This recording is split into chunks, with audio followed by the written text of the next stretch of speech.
This deep progressive technique is used by the pros. You'll hear this in tracks by artists like GMJ and Alex Orion, Hernan Catano, and myself. I do this in all my tracks in one way or another. It's often overlooked, and it's going to add a lot of depth to your tracks, make it more professional, and it's super easy to do. Let's just jump right in. So I don't think there's an official term for this, so I'm just going to call it track gluing. What I call track gluing is basically a couple different techniques that I use that you can help the track feel like it's more glued together, a little bit more dynamic, and a little bit more interesting and professional. Basically, what these glue tracks are different types of textural or rhythmic sounds, either melodic or atonal, that fit in your track, that just add a little bit of swing and ear candy, and it helps glue all the tracks together by kind of filling up that empty space. It's usually on a subconscious level that we're hearing it. We don't really notice that it's there, but when you take it away, the track or the loop just feels a little bit empty. Every time that I've done this in my masterclasses, my students get really stoked because they realize how important these little details are. By the way, I do masterclasses. Check the description. So I'm going to show you some examples of different glue type tracks and using my remix of a track called Musafir by Zangi Gulati on the Soundgarden. Here are 3 perfect examples of this. This is a perfect example of a glued type track because it's not a main sound. It's much more of like a textural supporting sound. It's not really like a lead or a melody. It's just kind of like an effect that you can add to make your loop sound more interesting and glued together. Let's listen to another example.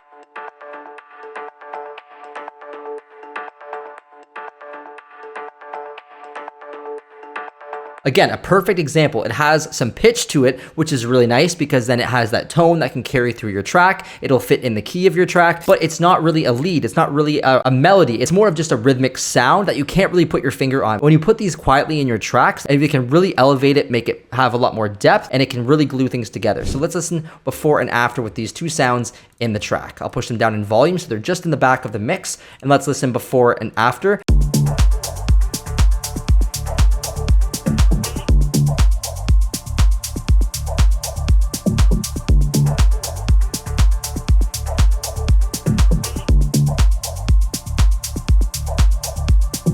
Notice how it feels empty when those sounds aren't there, and when they are there, they're barely noticeable. Another perfect example of this is using a percussive sound. So in here, I have this sound here. This one has a stronger pitch. It's almost like a bell type sound, and this is it in the drum loop. Quite loud. I would actually push this down to about here, and let's listen before and after with this bell loop.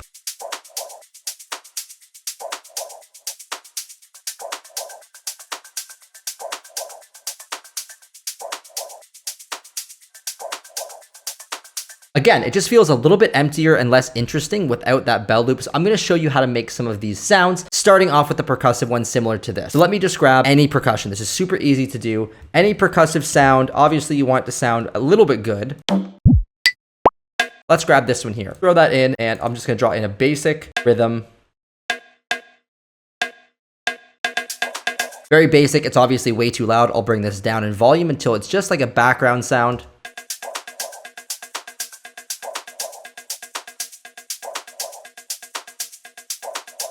Okay, we're getting somewhere, and now I want to add a little bit of reverb and delay, push it even further back in the mix, and add a little bit of movement as well. You can add things like auto pan, auto filters. You don't want to add too much reverb, just a little bit to soften it up. Again, I still think it's a bit too loud. I want this to be just very textural.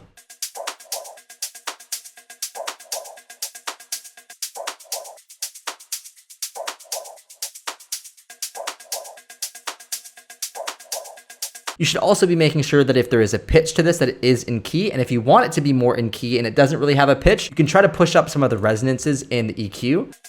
You can see the strong resonant points here, and you can push those up and really grab those pitches.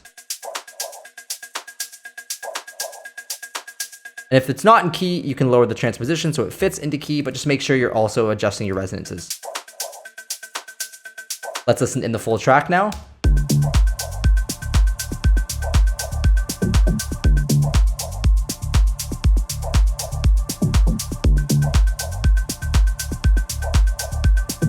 Lastly, you can just swap it out for different percussion and see if that sounds better.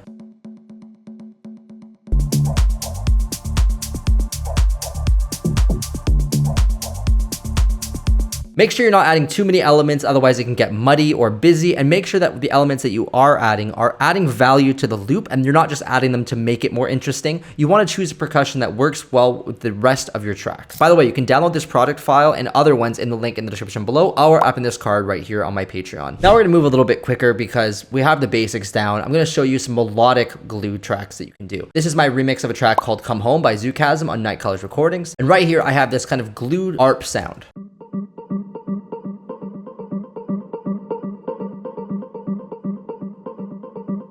I got this by just taking up an ARP sound and playing it over and over again with the rhythm. A lot of delay. Let's listen in the track, before and after.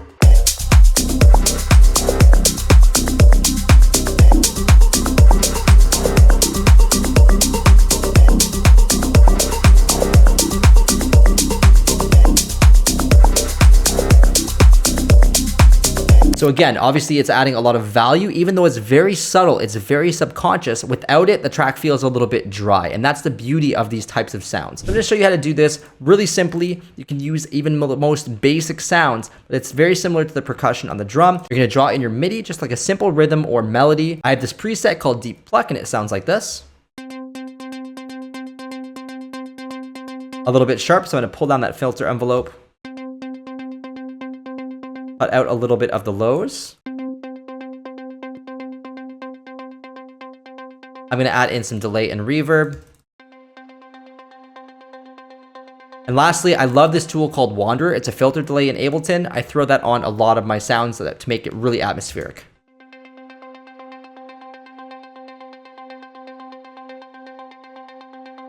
Let's try this in the track now.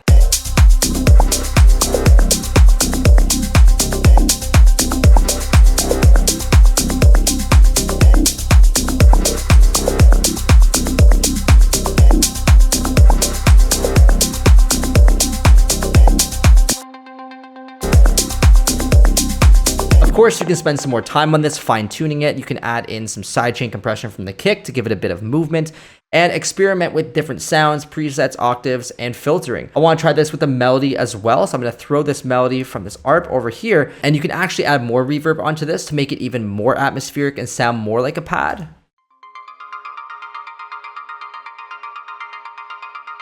Maybe take the Wanderer off. Pushing up that dry wet on the reverb.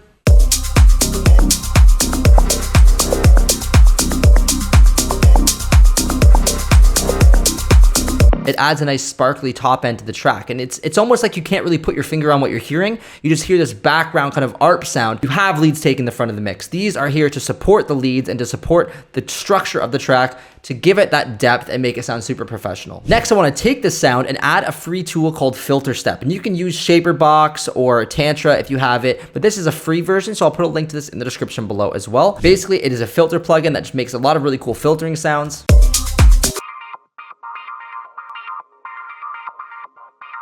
I just love the way that it sounds. You can turn up the smoothness. Dry wet. And this just can add a lot of movement to the sound and make it even more dynamic and more interesting.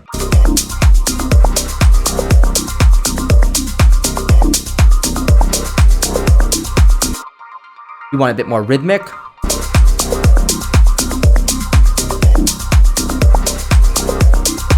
Super cool. And then one more thing I want to show you is add in some delay onto our basses. This is something that's often overlooked. We're going to go up to the bass now. This bass line's pretty groovy, pretty strong.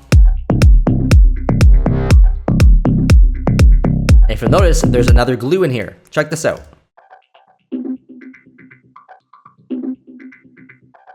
Bass line without that glue.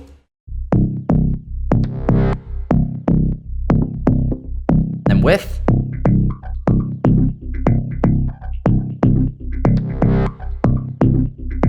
I definitely do this in a lot of my tracks. I'm going to show you how to do this next, but first I'm going to show you a simple trick is adding delay onto your bass line can instantly make it sound much more groovy and glued together. This is the main top bass. Very, very simple, but adding a delay can add a ton of swing and movement. Let's listen before and after adding delay to the bass.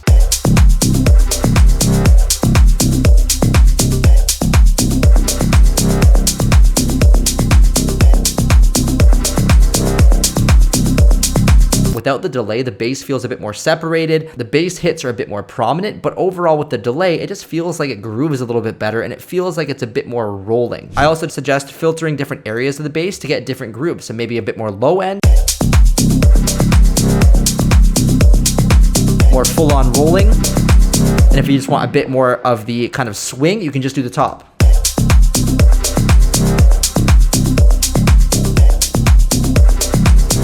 What I'm gonna do next is actually add in that filter step again. I'm gonna duplicate this bass, turn off the delay on this one, and turn up the delay on the second one to 100%, and I'm going to just add in that filter step as well. So it sounds like this. Of course, you can also change the different timings of the delay, and then turn on that filter step. 100% dry wet, which was randomized. You get these really cool sounds on the filter, and let's combine that with the bass again.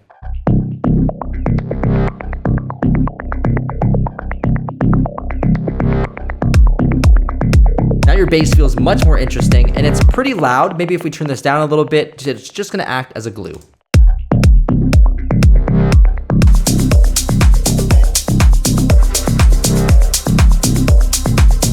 I've done a lot of rhythmic stuff, but now I want to do something that's a bit more atmospheric. So I'm going to use a vocal to create this really lush drone sound. I use this in a lot of tracks. It's very popular among the deep progressive style. First thing I'm going to do is grab a vocal sample, and I'm going to use today's sponsor, Audemy, to do that. This is Audemy. They can convert vocal samples, acapellas, basically into AI covers of those songs. And they say that if you take any acapella and use this, it's royalty free because it's being sang by somebody else. There's all these different singers. Very, very cool. I've already went through and done this. I've grabbed this Becky Hill Lonely Again acapella. You hate when talk is small, always looking at your trainers. You can actually search for acapellas, grab them, and then adjust the settings here. So I'm using 100% conversion strength, and this is how it sounds after. Always looking at your trainers on you. Pretty cool, but I want to actually add in a harmony to this. So I'm going to use their new tool for making harmonies, and this way it's going to sound even more lush. So I'm going to click on this presets, and I'm going to do female rock lead doubler. Let's just add in some higher octaves. I'll push this octave up. Now we have 3 vocals. Take a listen to the preview. Always looking at your trainers are on you. So here's the 3 vocals. I have the original here. Always looking at you. And the harmonies. Always looking at you. I'm going to group them together, throw a big reverb on them, long decay, full dry wet. I'm going to record the output of this to make a vocal drone.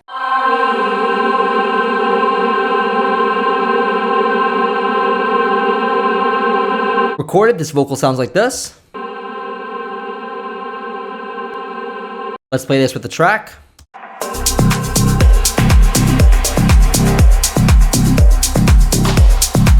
I think that sits really nicely. Let's listen one last time before and after adding in this glue.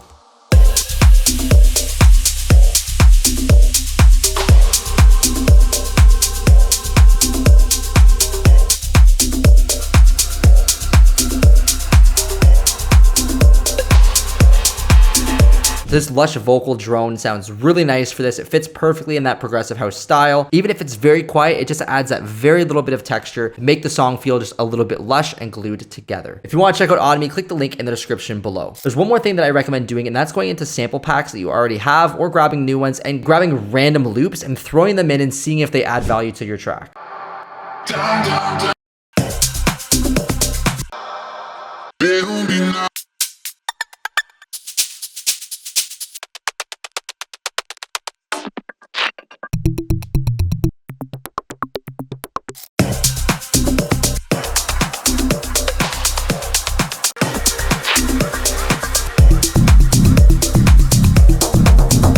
My last quick tip for you is to experiment like crazy. Try different presets, try different loops inside of your sample packs, different percussive sounds, different lead sounds. Just go crazy and try a lot of different stuff. You'll be really surprised at some of the sounds you find that will actually work really well when they're really quiet in your mix, adding that kind of weird textural ear candy. And if you learned something, please consider liking the video. If you want to learn over 20 different progressive house patterns and tricks, check out this video right here. And if you want to watch a video based on YouTube's algorithm, then check out right here.